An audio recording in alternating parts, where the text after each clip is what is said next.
On step 2 of sewing the blocks together at the bottom of page 11 in the pattern, you're going to take the half square units and lay them next to the corresponding squares. You'll need to use part of your background squares and part of your fabric C. So you have fabric C and G squares. Lay them next to the half square units as I've done here. It's important that you get the points going in the right direction. Once you've laid them in place, flip the half square over or fabric C over, whichever it is, and stitch down that right hand side. Once you've stitched down the side, you're going to press each unit towards the solid square. You'll make 16 of each color combination. Stitch the units together into sets as it's shown in the picture. Once you've done that, press the seams toward the dark square. We're now on page 12 of the pattern, step number 4 of the weather vane. We need to make the cutaway units, and to do those there are instructions on page 7. In the lower right hand corner of page 7, it tells you to take your squares and to take the square set from the template number 10, the number 10 unit from the template, and turn it so that each side of that unit is flush against the side of the square. Once you have done that, you will make 2 cuts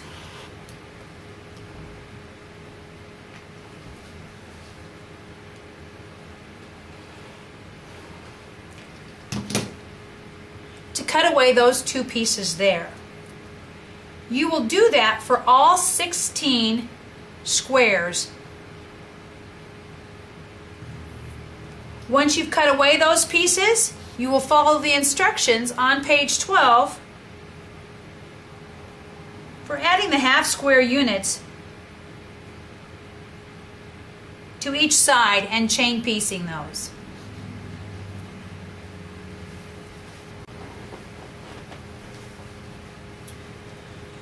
Once you have finished chain piecing the triangles to the right side of the unit, go ahead and press the seam to the outside.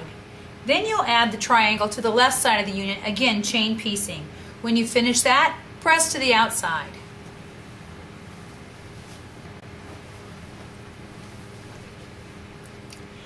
When putting the weather vane block together, you're going to press rows 1 and 3 to the inside and press the center row, row 2, to the outside. Then turn your pieces, match your seams, and stitch to finish your block. Repeat that 4 times for all 4 weather vane blocks. Now it's time for our last block, the rolling sawtooth star center block. We only need to cut for 1 block. The first fabric that we're going to cut is fabric F. And it says that for fabric F we need 8 number 13 triangles. But remember, the number 13 triangle and the number 12 square are the exact same size for the width. So it's easier for me to use the number 12 square to plan my strip because I have a longer, flatter edge on this right-hand side.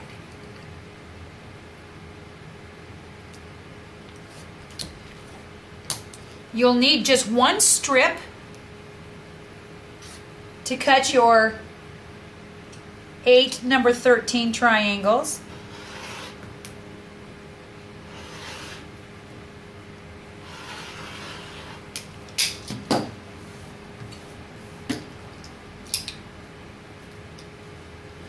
Once you've cut your strip, turn your fabric to the side to remove your selvages. And I plan to fold the fabric over a second time, so I'm making fewer cuts.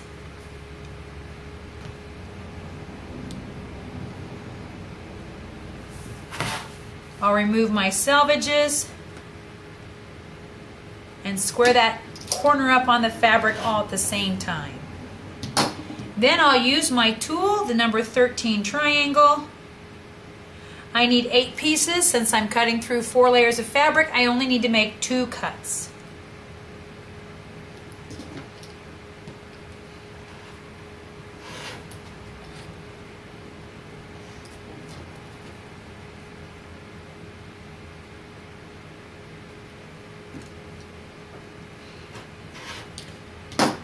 Once I've made those 2 cuts, I'll go ahead and cut off my engineered corners, and I'm ready for the next step. The second step for cutting the block for the rolling sawtooth star center block is to cut 8 number 12 squares from our background fabric. We'll use the same method we have been using, of using the square to help us determine the width of the strip. And you'll only need 1 strip.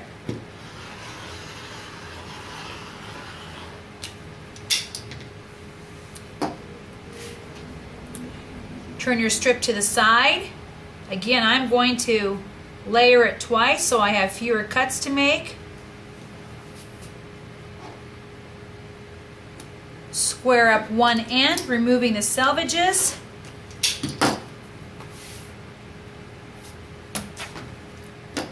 And then use your squaring tool to cut 8 squares. I only need to make 2 cuts since I'm cutting through 4 layers of fabric at one time.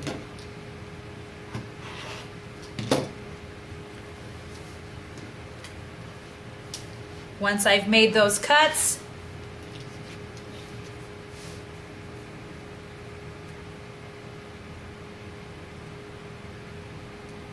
I will use the template number 12 to notch those engineered corners. The remainder of the strip of the background fabric, we need to cut 8 number 13 triangles. Since the square and the triangle are the same size width, it's easy to just use the same strip.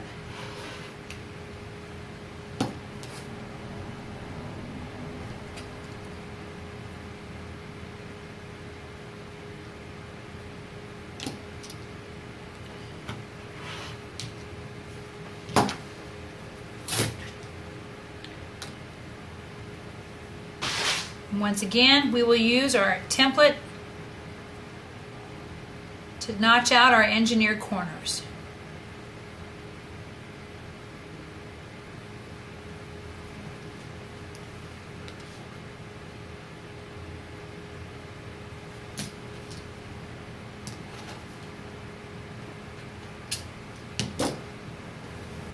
Step 3 calls for 4 number 10 squares out of fabric D.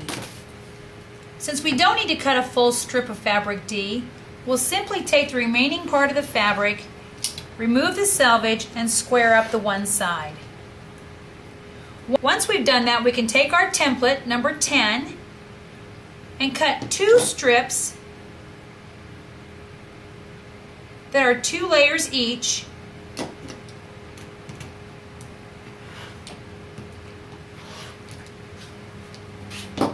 from template number 10. Then take the 2 layers, lay them on top of each other, lining up all sides to square the final section of the unit. Use your rotary cutter to notch off those engineered corners. Earlier, when cutting for previous blocks, you had cut 4 number 12 squares from your fabric G and 4 number 12 squares from your fabric B. You will take those and add those to the squares you just now cut of fabric C to begin sewing the block. Steps 1 and 2 tell you how to make the 4-patch units. Once you have your small squares stitched together in sets of 2, press toward the dark fabric, press away from the background. Then you can complete your 4-patch by stitching the 2 together, matching the center seam.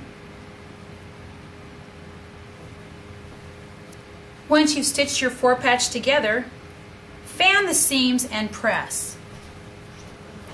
Typically with a 4-patch, we would press one direction or the other, meaning that we would have the bulk of our seam here in the center.